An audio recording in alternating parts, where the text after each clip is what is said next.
What's up, everybody? It is Pete here from the Boat Breakers. Thank you guys for clicking on this video. Today we're going to talk about Virgin Voyages and how they just blew up their entire pricing model. Remember Virgin Voyages when they first came out? Full transparency, no nickel and diming, included everything, all in one price. Not anymore. They're making some changes. Let's talk about it. Starting October 7th, you'll be choosing between 3 different pricing tiers, and for the first time ever, gratuities are back. This is either the boldest move they made yet or the biggest mistake, and I kind of want everyone's opinion. So let's jump into the video. They're calling it VoyageFair Choices. 3 new options: base, essential, and premium. Gratuities are no longer baked in. Instead, it's a line item. $20 a day per person per prepay. $22 if you wait until onboard. Wi-Fi is now tiered. Base gets you 1 device and slower speeds. Essential upgrades you. Premium gets you full streaming for 2 devices. Even dining reservations now depend on what you pay. As little as 15 days before sailing on base or up to 60 days on premium. This kind of reminds me, the first thing I thought about was, I don't know if you've ever flew JetBlue, but JetBlue does a similar thing where they give you basic, JetBlue Basic. I'll give you a quick explanation of what JetBlue does. Basic will just get you on the plane. You can't bring any carry-on on, and you have to pay for any extras. You have to pay to pick a seat if you want to pick a seat. Otherwise, they're just going to give you any seat. Then JetBlue Blue lets you bring on a carry-on, and you pick your seat. That's the one I usually go for. And then there's a 1 tier higher, I forget the name, and that's like everything. You get on first, all this. So they're moving to a tier system, but I don't know if this works for cruises. So yeah, you want to lock in that extra table in the dining room, better pay up. So let's be real. The base, whenever you see something base, it looks like it's designed to be the cheapest. But the second you book it, you're going to feel like you got the no-frills Spirit Airlines ticket of cruising. You're just on the ship, right?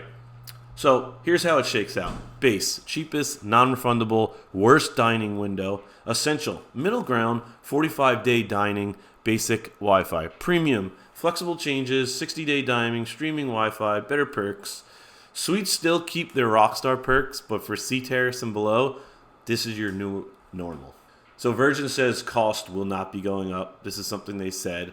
And basically, they're just showing you now what's included more clearly. Here's the thing. Nobody ever complained about too much transparency. People loved that Virgin wasn't like other cruise ships. And now it's kind of like following that path. The age-old phrase is, why fix it if it wasn't broken, right? We're going on another Virgin ship in 2 weeks. So I'm going to see what happens. That might be the last time I sail with the old Virgin ways. Critics are already saying this is a pivot to get cheaper looking fares online, but in actuality, it's more expensive. Virgin spin, it's more about flexibility and choice. So if you want the base and you don't really do other things, like you have no desire to do anything else, they're allowing this. But make no mistake, this is the biggest branding shift Virgin's made since their launch. It's a move away from the anti-cruise line identity they built everything on. So a lot of people aren't liking this. The cruise critics, the other YouTubers, the blogs. It's not great. I'll be honest. It feels kind of like a gamble, like they're just doing whatever. Either sailors shrug and book anyways, or they see gratuities pop up and feel like Virgin just joined the same old game as Carnival and Royal, which we all are familiar with gratuities. If you bought into the Virgin for the whole "we're different" promise, you might be side-eyeing this hard. VoyageFair goes live October 7th. Anyone booking after that date, you have to pick base, essential, or premium. Suites stay luxe, but for the rest, it's now tiered cruising, Virgin style. Will this kill their cool factor, or is this going to make them more competitive? I kind of want to know your thoughts on this. I know it's going to be a little controversial here because it just seems like the whole cruise industry is flipped on its back and it doesn't know what it's doing. Everybody's gasping for air. They're building new ships, but they're like, we're not at full capacity, and yada, yada. So I want to know, is Virgin selling out, or are they just catching up? Let me know in the comments.